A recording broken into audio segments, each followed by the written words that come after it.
How's it going, Joe? Great. How are you? I'm well. Nice. Welcome back, friends. Yes. How are you? How are you, Yeah. viewers at home? Thanks for tuning in to another episode of Golden Age of Gear featuring Joey and Derek. Yes. Speaking of viewers at home, drop a link in the or not a link in the comments. Just drop a comment saying where you are watching this from. We'd love to know where people are from. We want to know all things Yes. about you. All 8 of you. All Where do 8 of live? you. Yeah. What are your deepest desires? Yes. Don't tell us that. We don't want to know that. You keep that to yourself. We are, as always, talking about our favorite pieces of gear that we are in no way affiliated with other than this is stuff we love. Yeah. Today, I'm bringing something that's kind of beloved to me for a number of reasons. Okay. Number 1 reason, actually, number 2 reason, it's freaking awesome. It sounds awesome. It's a wonderful example of an analog delay made by Analog Man, the ARDX20. Okay. This is like the version 2 enclosure. I don't think anything changed about the circuit. Okay. This is a pretty quirky little guy in the sense that there's a bunch of extra features in it that you need a remote to access. Oh, interesting. Which is kind of before its time in a way. Yeah. I think this circuit is fairly old. I don't know the like etymology of the circuit, like whether it's based off of. I'm sure it is based off of something. Right. I would imagine maybe the Boss 81. Okay. Is that right? Maybe I'm making up that model number, but they're analog delay. Maybe I could be wrong, or maybe it's like a mixture of. But for an analog delay, it's incredibly clean. Okay. But it's vibey 4 days, and with the remote, which is called the Amazio, you can have modulation and tap tempo. But what it does have is an A/B switch. So you have the top 3 knobs are A, bottom 3 knobs are B. So you can have 2 different delay sounds in one unit, which is great because I like a long delay and a short delay. Yep. And with the ARDX20 remote, the Amazio, you can then add a tap tempo to that. So, and you can save presets, but they're not foot switchable presets. okay. So it's a bit of a quirky little gadget that's a bit annoying. Okay. But because the pedal is so cool, and Analog Man is just such a great brand, and it really does feel like a device from a previous time. It was like before these things were like you don't release a delay pedal without a tap tempo. You don't release a delay pedal without modulation. Right. These were things that it was like, hey, we could add this on, and here's this little doohickey that lets you do that. It really feels like it's before the sort of convenience era of things. So even though it's a bit of an annoying add-on, I still love it. So is the remote, is it like a pedal? Yeah, like it's like a small pedal. Yeah. And it's got it goes into the extension jack of the pedal out of the extension jack.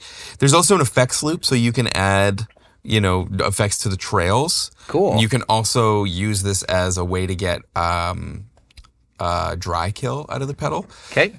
But you don't get any control over the level. So it's like things like that. Like there's not a lot of convenience in this pedal. Right. Compared to what's available now. Right. However, I think that it's the best sounding straight up analog delay that there is. One of the things is they've done a really good job of filtering out some of the noise, which I know some people like for its low fineness factor. I personally don't. Okay. Because I love the vibe of an analog delay, but I'm just like, because I build on my own boards and I do a lot of the engineering in the studio and stuff like that, I'm hyper annoyed by noises that are not by design. So it always drives me nuts when something's like, oh, it sounds great, but it goes. Right. You know what I mean? Yep. So they did a really good job of getting rid of that sort of analog delay noise, which again, I know some people really like. It's not for me. But the other cool thing is this was owned by one of my favorite guitar players. This was owned by none other than Canada's own, Toronto's own Kevin Breit, Cool. who was like one of my slide guitar heroes. And a buddy of mine, JJ, who sort of buys and sells guitar stuff out east in Ontario, had reached out to me to help him do a little bit of marketing for a new company that he was starting to rep, and he had said, I could pay you for some videos or I could trade you some gear, and I think I have something that I know you would want. So I made him a video for this pedal, and it is, yeah, it's like one of my prized possessions. Isn't that like the best when you get somebody, like I love when people come to me and if they're like, especially if they're looking at getting one of our amps and they're like, yeah, I'm going to put down a deposit to get one going. I'm just, either A, just have to sell X, or B, like, would you be interested in trading for? And then you hear whatever the cool thing is that they're trading for. And sometimes they're trading for, wanting to trade you their Marshall Valve state, which doesn't really work. But Yeah. I love it when you hear stuff like that. Or, I would often get it where people will be like, I need to get some t-shirts. Is there any chance that you'd be willing to trade for these pedals? And I don't I'm have like, any money, but yes. my grandpa bought this Les Paul back in 1959, and it's just been sitting under his bed, Yeah. Yeah. Could I get 100 t-shirts in exchange for my granddad's guitar? It's funny that you say that. It wasn't as good as, obviously, as getting a 59 Les Paul for it. Yeah. But I did have somebody come trade me a brand new, like still price tags on it, dual rectifier for 100 t-shirts one time. Because they were going on tour and they needed shirts, and they're like, can we get 100 shirts for this? And I was like, yeah. Yeah. And I mean, I gave them some stickers and some other stuff because I'm not an asshole. But Oh yeah, that really yeah, helps even but- out the thing. Here's some stickers. hey, come on now. You need merch to sell or what? Hey, that's true. You stand to gain off of merch. Oh, That's right. which brings me to my next point. Whenever you go to a show, buy a shirt. Yes. Because, when people always ask me, hey, I love your band, or I love your music, and I would love to support you, what can I do? Just buy the merch. Because that is like the backbone of Yes. of a musician or an artist's sort of earning. So buy a CD. You don't have a CD player? No one does. Buy a CD. You got a body? Buy vinyl. Buy a shirt. Buy a record. It all goes a long way. The shirts, just to be totally transparent, those are the things that we make the most money out of because the margins are the most favorable. So you want to help a band out? Buy a shirt. Whenever I go to a show, I almost, unless I don't like the band, I almost always buy a shirt. Even a lot of times when I don't like the band, I'll buy a shirt anyway. I have sidebar one question about that. I'd also like to note that if you buy your shirts from somebody who doesn't rip you off, you do well. There you go. Yeah. Yeah. Yes. That's my way of plugging the fact that you buy your shirts from me. Hey, there you go. So, Do I still buy my shirts for you? I don't know. I don't. Maybe not. I haven't dealt with my own merch in quite a while. And I don't deal with your merch, but I do stuff, or my company does stuff for birthday cake. So I would assume probably. Yes. Yeah. So, no, you're 100% right. But I have a sidebar question for you then. Yeah. So, kind of a hot button topic. Oh boy. Do you get annoyed as a middle class touring musician? Do you get annoyed with people asking for guest lists? No. See, it depends. It depends on the. If I'm playing a hometown show, and you call me the day of the hometown show and you ask for a guest list ticket, that's not a loving thing to do. Right. Yeah. That's a thing that for sure, if you do that, whoever you're texting is going, Like, I make it a point, if it's a huge artist, I don't care about asking for guest list. Normally, if there's a huge artist that I'm going to see, we're probably going to shoot video or go hang out in the afternoon because it's somebody that we know or we work with already. So then I don't really have an issue because typically as soon as we reach out and say, hey, we're wondering about coming to shoot an interview, they'll be like, yeah, we'll get you passes. Also, do you want to come to the show? Yeah. How many tickets do you want? And they offer. I've made it a point that I don't ask my friends that play in bands for guest list for myself ever anymore, because I feel like your show probably only costs $20 to $40 to go to. And like, I would rather support middle class musicians, which is like when we were talking about whiskey, and I said like, yeah, I have like a couple of copies of it on vinyl, and you're like, why do you have a few copies? And I'm like, well, you ran a thing through your website or through social media that I saw it where you had limited edition hand signed ones. I'm like, so I bought them for, myself, my brother, and a couple other guys that I knew would want them, right? And you were like, why did you buy them? And I'm like, well, because that's how you make money. Like, and that's like, to me, if I do go to a show where there's an artist that it's like a mid-range artist that says, hey, just come out to the show, and I wasn't going to buy a ticket or go, I'll do the same thing as you. I'll go to the merch table, even if it's not something I will ever wear. I'll be like, let me buy something because, or if they have a tip jar, I'll often be like, I'm still one of those people that does carry some cash with me all the time. So I would rather go and leave something, because I remember what it was like playing in a tiny band, trying to make money to be able to get to the point to being a middle-class musician. And my band never got to that point. But I remember what it was like having people say like, hey, can you get me tickets for your show? And I'm like, they're $5. Like, I need to give you free tickets? Like, okay. My thing with that, I don't mind if people ask for guest lists, but it kind of depends on, it does kind of depend on who. And it also, like, if the show is sold out and somebody's like, I want to come to the show so bad, it's sold out, whatever. Man, I'm throwing you on the guest list. Right. It's happening. If there's room on the guest list, I'm going to put you on. If you are, like, if you are not a young kid who's like struggling to get by and there's plenty of tickets at the door and you're like, any chance that I can get on the list? I'm a little bit like, why do you want on the list? Because like the only way I ever asked friends for a guest list is if the show was sold out. Right. Because I'm like you, I want to pay to support. That said, when somebody like you buys a ticket for my show, I'm like, what the hell? Let me put you on the list, because you're like your family, your friends, like, and it's kind of like a funny thing. For a long time, I used to we don't do this anymore. Just the shows are getting a little bit bigger, not huge or anything, but they're just getting bigger, and we can't actually accommodate this. But in the early days, I used to say, if somebody comes up and says they're on the list and their name isn't on there, just let them in. Oh, wow. Because I just wanted people to come. Right. And if somebody was willing to lie to get in because they wanted to go to the show so bad they were going to lie to the door person, go for it. But like I said, like now we're sort of at a point where we only get so many guest list spots, and so I don't do that anymore. But I don't mind. I truly don't mind. Yeah.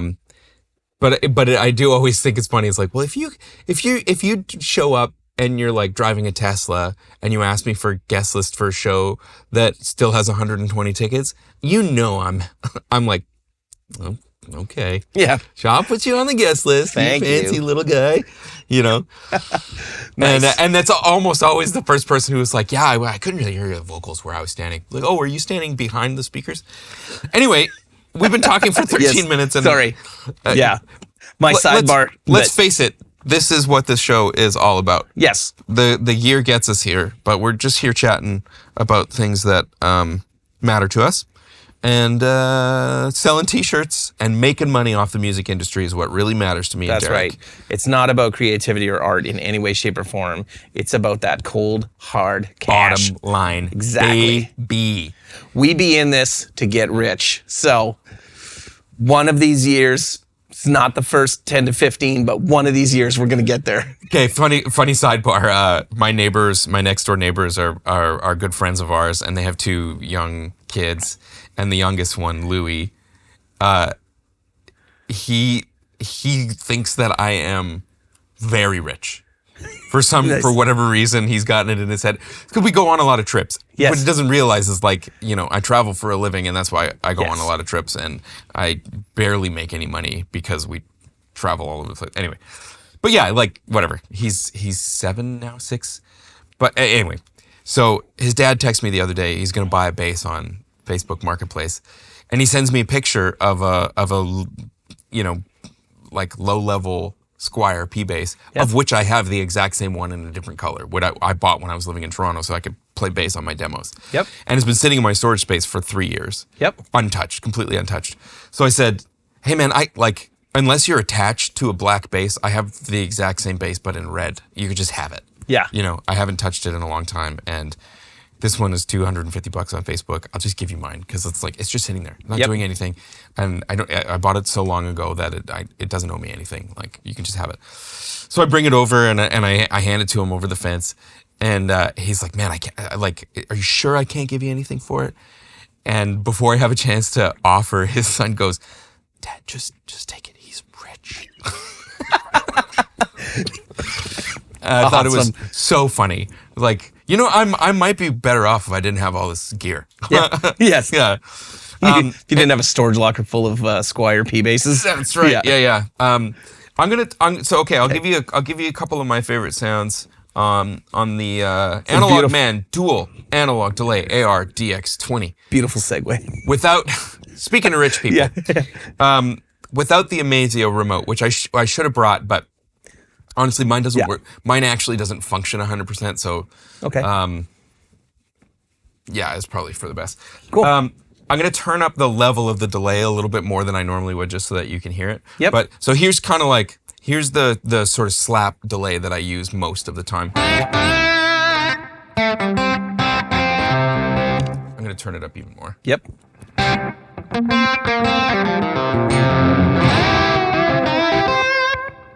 Fine. Yep. Here's where it really, and again, I'm going to crank it up a bit.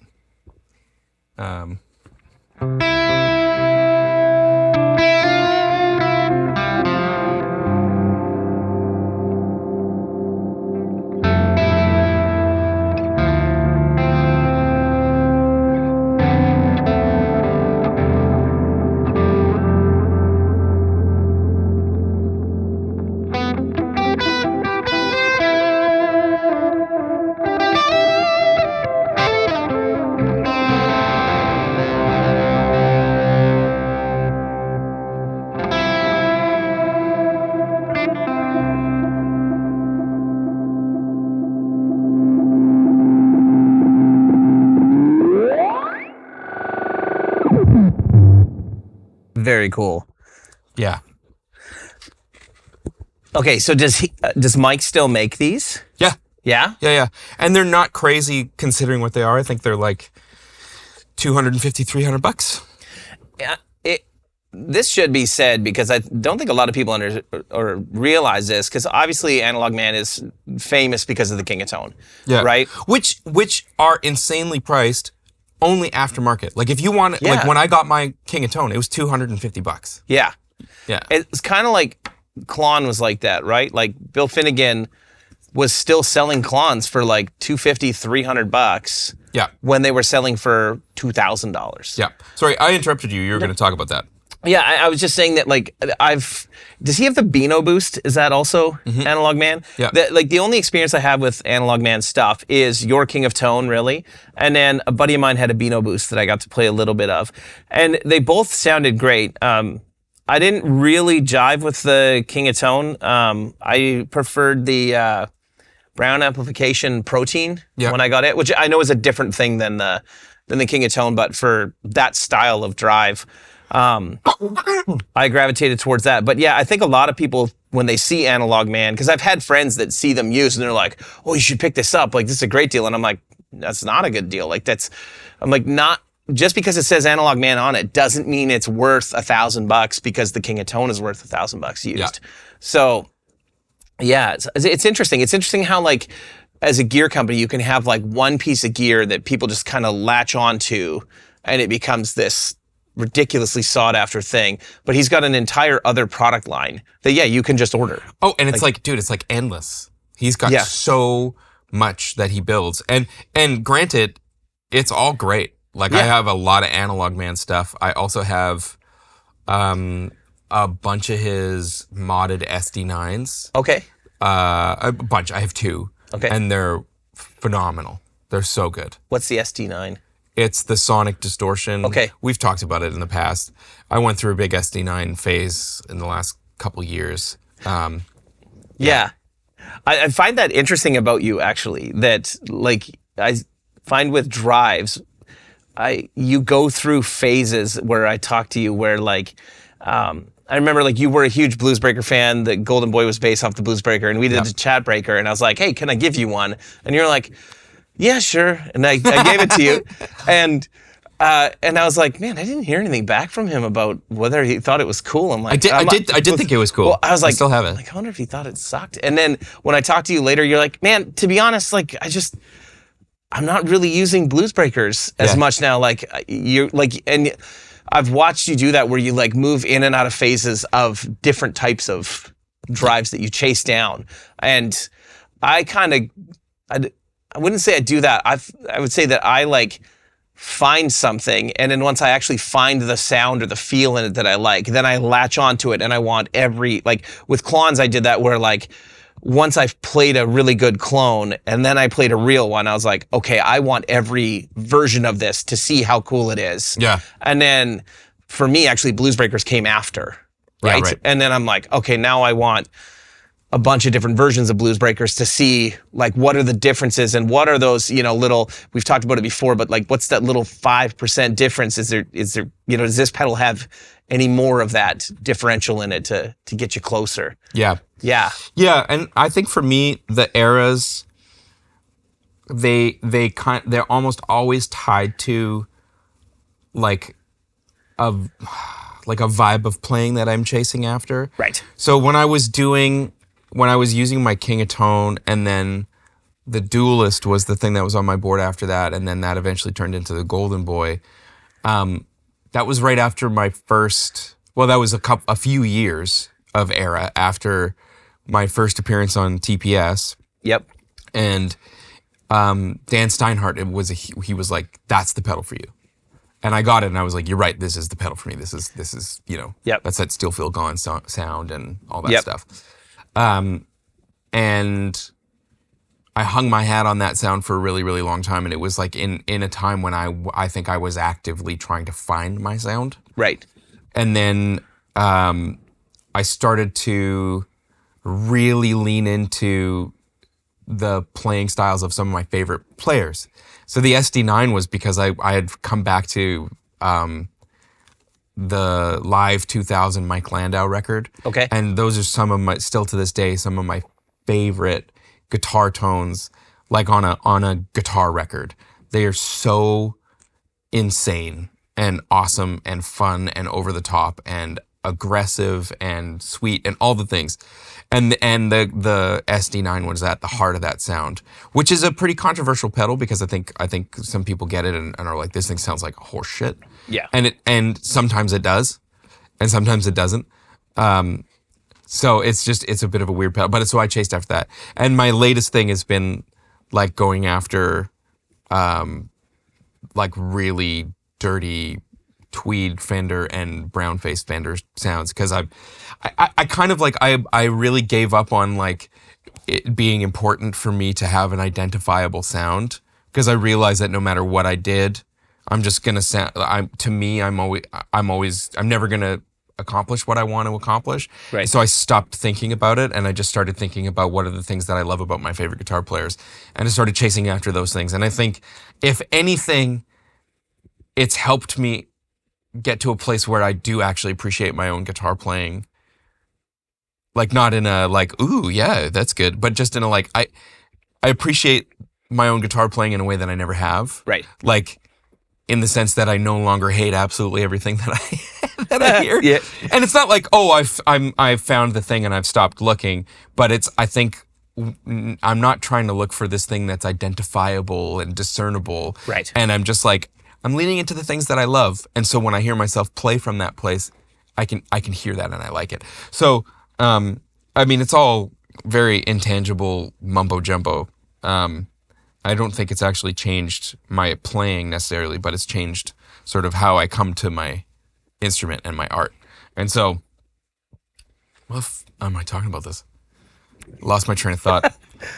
Anyway, the Analog Man ARDX20 is awesome. Yeah. Yeah. Well, I mean, that's what cool gear does. Is it makes you explore new ways to find the sound that you're chasing in your head. Yeah, Anyway. pushes you further in, and I think like Yep. you know, to your point, like, you know, I went through the King of Tone phase, and then I tried like a bunch of different blues breaker bass pedals. Yeah. And is there a big difference between the Golden Boy and the King of Tone and the Duelist and whatever with Protein? Yep. Not really.